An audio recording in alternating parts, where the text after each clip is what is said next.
I thought we played a really complete game. Always going and trying to figure out, how we can get better from half to half. And I thought it was that moment in the first half where things were a little close.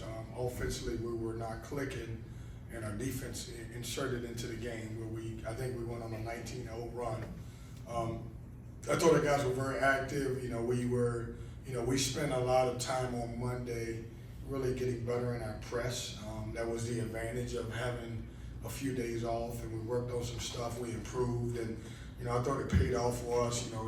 Forcing Charleston Southern into 22 turnovers, and we had 11 steals, and we were over 40-some deflections. So very happy with the way we played. You look at our team tonight, we were able to display how much depth that we have, and in the first 2 or 3 games, we've had probably one guy play over 30 minutes, and then everybody else in the 20s or a little bit below. But I thought we did some really good things. It was good for DJ Horn to get going. His stat line was good, 18 points. He's our leading rebounder today, so I get a chance to talk a little trash to our post guys about that part of it. But really good team win. Something that we can build on. You talked about Dennis Parker not looking like a freshman out there, and it seemed like you really lived up to the billing tonight. What's your initial impression of his performance?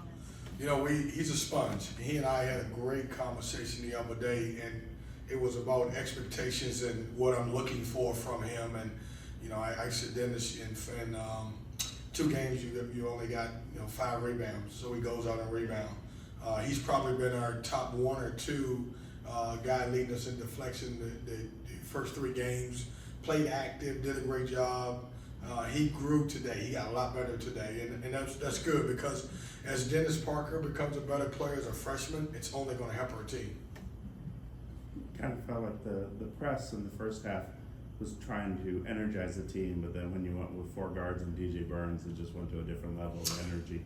Yeah, I think we really, JC, we really got after it. This was the best pressure that we've had in our short season. Where everybody's got after it. We mixed it up a little bit, some zone press. We, been playing a lot of full court man-to-man because I wanted those guys to get in great shape before we start putting all the pressure in there, and it really paid off. I thought we kind of took the rhythm away from those guys, didn't really let them get into a flow. Because you might deny it in February, you did sneak in a zone toward the end of the game. It looked like. What zone? It was man-to-man. What do you mean? 3-4 minutes left?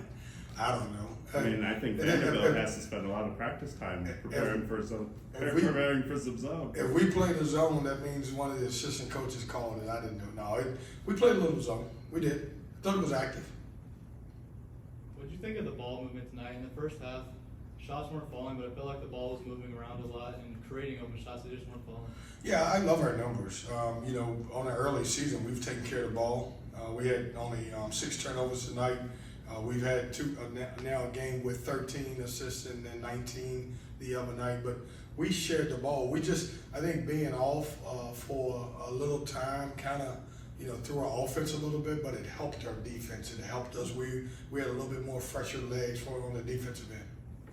Speaking of the defense, on that 19-0 run, of the 9 scoring possessions, there was a significant defensive play that preceded those points. What does that tell you about the growth of this team and where it's going? We just, I talk about this all the time. When you got 8 new dudes and you got some guys, when you think about, the guys who were returning, only 2 of them played minutes. So you're really trying to play a rotation of 10 guys that only, a couple of them are returning to the program. When you see stuff like that, it means that we're coming together as a team. And that's tough because you want to try to, develop that stuff as early as you can. And we still got a long ways to go. We still got a lot of growing to do, both offensively and defensively. But I thought we were really connected tonight.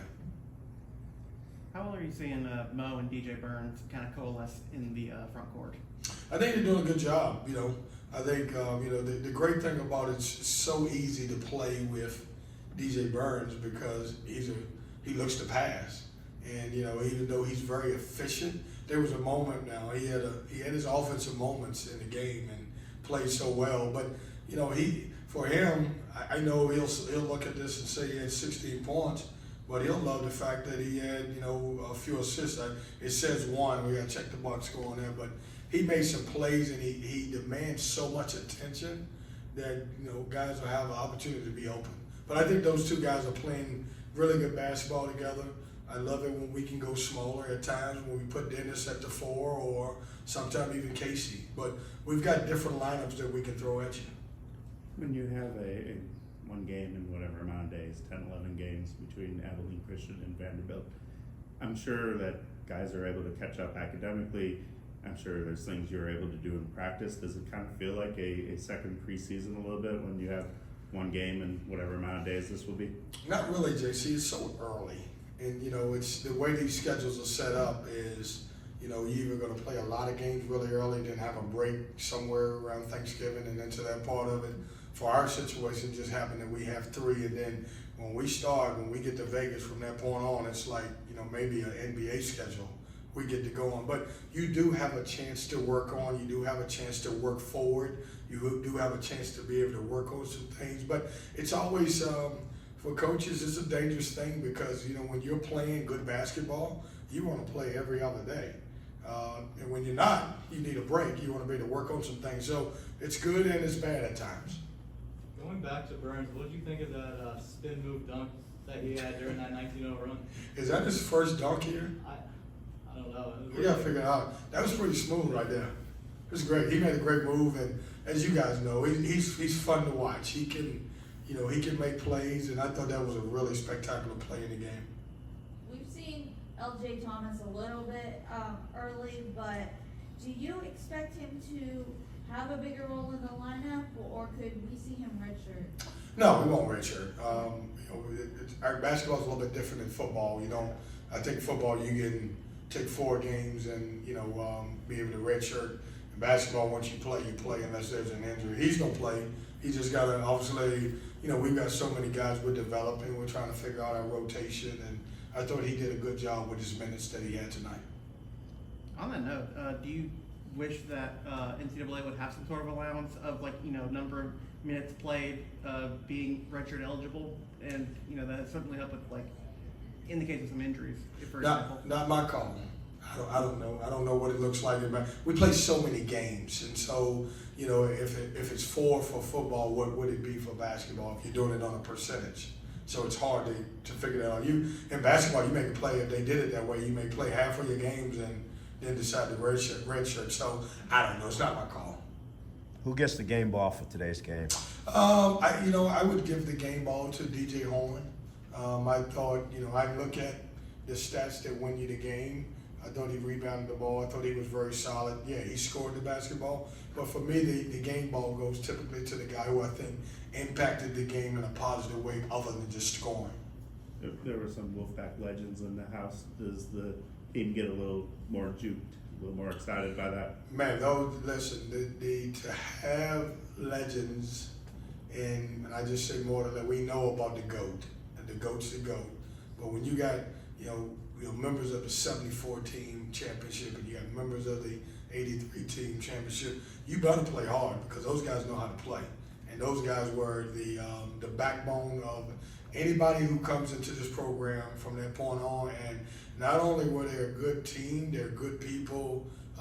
They've been very inspirational to our players, and our players had an opportunity at an NIL event last night to, you know, meet, talk, chop it up with them a little bit, and I thought that was the greatest thing in the world. Their wisdom and their experiences here at NC State is second to none, and I mean, they're champions. So, you know, yeah, you better bring it if you got those guys in the building. Thanks, Coach. Thanks, guys.